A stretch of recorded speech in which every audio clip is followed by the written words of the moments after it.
समझे कि नहीं। शून्य में प्रकाश की चाल एवं उस माध्यम में प्रकाश की चाल जिस माध्यम में प्रकाश गया, जैसे आपको यहाँ पे समझाए थे। मान लो कि पृथ्वी है और यहाँ पे वायुमंडल है और ऊपर क्या है, निर्वात है, तो ये सबको क्या बोले हम लोग, निर्वात, समझे कि नहीं, निर्वात, समझे कि नहीं। और ये क्या हो गया, दूसरा कोई माध्यम है, माध्यम है, समझे कि नहीं। वायु हो गया, कुछ भी हो गया, जल हो गया, इसमें बहुत सारा चीज मिल सकता है। कहेंगे शून्य में प्रकाश की चाल एवं इस माध्यम में प्रकाश के चाल के अनुपात को अपवर्तनांक कहेंगे, समझे कि नहीं। आगे समझ में देखो, अब शून्य में प्रकाश की चाल कितनी होगी, तो आपको पता है कि 3 × 10⁸ मीटर प्रति सेकेंड शून्य कहे या निर्वात कहे, बात बराबर है कि नहीं। शून्य में प्रकाश की चाल, अब उसके अपेक्षा दूसरा माध्यम में प्रकाश के चाल का रेशियो जब देखेंगे ना, तो उसको बोलेंगे अपवर्तनांक, समझे कि नहीं।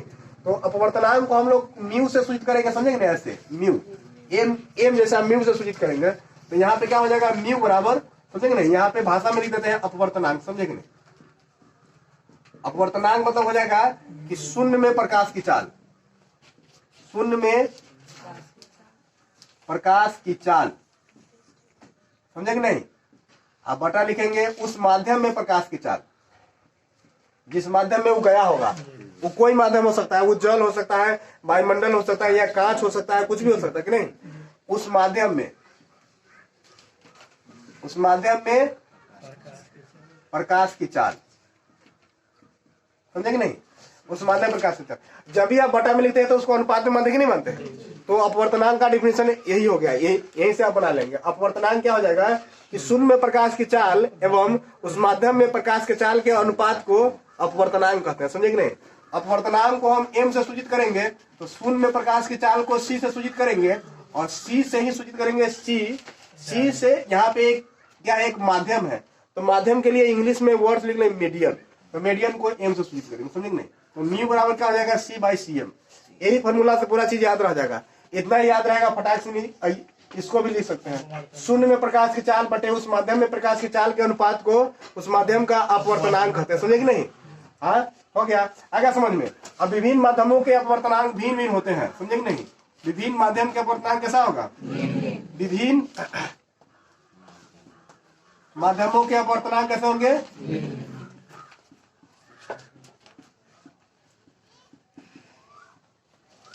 भिन्न भिन्न, अलग अलग, भिन्न भिन्न होते हैं, समझे कि नहीं, भिन्न भिन्न होते हैं, समझे।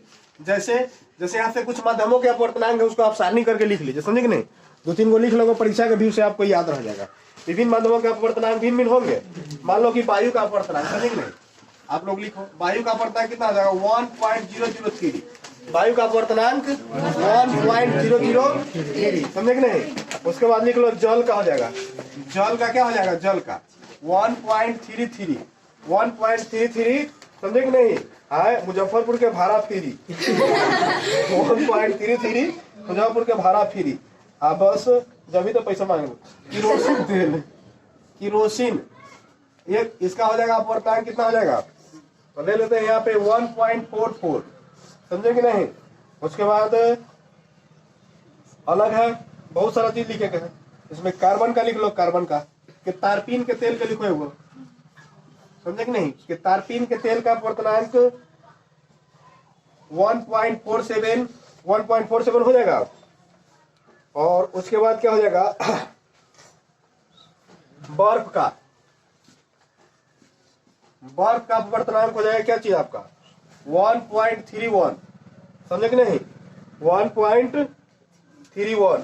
और हीरा का अपवर्तनांक ले लीजिए, हीरा का अपवर्तनांक कितना हो जाएगा, 2.42। सबसे अधिक हीरा का अपवर्तनांक कितना होता है, सबसे अधिक, समझे कि नहीं। हीरा का अपवर्तनांक सबसे अधिक कितना होगा, 2.42। आ गया समझ में। हीरा का अपवर्तनांक 2.42।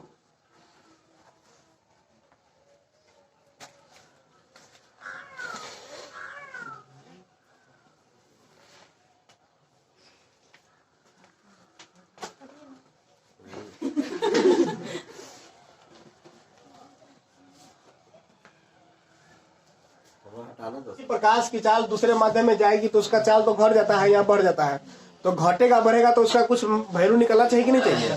तो उसी से पता चलेगा उस माध्यम का अपवर्तनांक कितना है। तो सभी माध्यमों में का अपवर्तनांक जब निकालेंगे दूसरे माध्यम का, तो उसका रेशियो किससे निकालेंगे? निर्वात से। तो निर्वात में प्रकाश की चाल, उसी को लिखे शून्य में प्रकाश की चाल एवं उस माध्यम में प्रकाश के चाल के अनुपात को उस माध्यम का अपवर्तनांक कहते हैं। तो इस माध्यम का अपवर्तनांक निकल जाएगा। मान लिया जाए कि वायु का अपवर्तनांक 1.00003 है, समझे कि नहीं? 003 है, समझे? और निर्वात का कितना हो जाएगा, समझे कि नहीं? अब यदि मान लिया जाए कि निर्वात का अपवर्तनांक निकाले तो यहाँ से तुम लोग के दिमाग में कुछ घंटी बजेगा, समझे कि नहीं? निर्वात का अपवर्तनांक, समझे कि नहीं? क्या हो जाएगा अपवर्तनांक? नहीं पता है। अब देखो यहाँ से फॉर्मूला क्या पढ़े? निर्वात का अपवर्तनांक शून्य में प्रकाश की चाल और उस माध्यम में प्रकाश की चाल। तो शून्य में प्रकाश की चाल तो कितना होता है कि 3 × 10⁸ मीटर प्रति सेकेंड, समझे कि नहीं? और कहा जाए कि शून्य में प्रकाश की चाल फिक्स है और निर्वात में भी प्रकाश की चाल कितनी होती है, तो निर्वात को ही वह माध्यम मान लिया जाए तो उतना ही ना हो जाएगा, 3 × 10⁸ मीटर प्रति सेकेंड। तो यहाँ पे माइनस होगा कि प्लस होगा? कुछ ना होगा, कैंसिल होगा, समझे कि नहीं? तो 1 नहीं हो गया, तब क्या कहेंगे? निर्वात का अपवर्तनांक कितना हो गया? 1 हो गया। वायु का अपवर्तनांक कितना हो गया? 1.003 हो गया। देखो तो ये दोनों लगभग एक जैसा है कि नहीं है? एक से थोड़ा सा ज्यादा है, 1.003। निर्वात का 1, वायु का 1.003 अपवर्तनांक हुआ, तो इस दोनों का लगभग एक मान लिया गया, समझे कि नहीं? तो वायु का अपवर्तनांक भी निर्वात के अपवर्तनांक के लगभग बराबर है, इसलिए वायु में भी प्रकाश की चाल मानी जाती है वही 3 × 10⁸ मीटर प्रति सेकेंड, ऐसा मान लिया जाता है, समझे कि नहीं? लगभग बराबर ना हुआ। वायु का भी अपवर्तनांक बराबर है, निर्वात का भी उतना ही हो गया, तो इसमें भी उसकी प्रकाश की चाल उतनी ही मानी जाएगी, समझे कि नहीं? आ गया समझ में? अब यहाँ पे समझना है निरपेक्ष अपवर्तनांक, समझिए निरपेक्ष अपवर्तनांक, समझे कि नहीं? अब इस सभी माध्यमों को वायु को ही कहा गया निरपेक्ष अपवर्तनांक। वायु का अपवर्तनांक सभी माध्यमों के लिए निरपेक्ष अपवर्तनांक माना जाएगा, क्योंकि सब का वैल्यू यही, जितना माध्यम होगा ना सबका निकालेंगे ना, तो इसी से निकालेंगे, शून्य में प्रकाश की चाल से, समझे कि नहीं? तो इसको बोलेंगे निरपेक्ष अपवर्तनांक और इसका मान 1 होता है। निरपेक्ष अपवर्तनांक का मान कितना होगा? 1 निकला कि नहीं निकला है, समझे कि नहीं? ये चीज आपको समझ में आ गया, याद रहेगा कि नहीं रहेगा, समझे कि नहीं? तो ऐसे आप इसको गणना करके भी निकाल सकते हैं, समझ गए? अब इसमें देखिए यहाँ पे क्या लिखो, ऑब्जेक्टिव क्वेश्चन खूब बनाता है। हीरा का अपवर्तनांक कितना होगा? 2.42, सबसे अधिक होगा। ये कठोर पदार्थ है, सबसे कठोर पदार्थ कौन है? हीरा, समझे कि नहीं? सबसे कठोर होगा। और कार्बन का अपरूप भी है, समझे कि नहीं? किसका अपरूप है?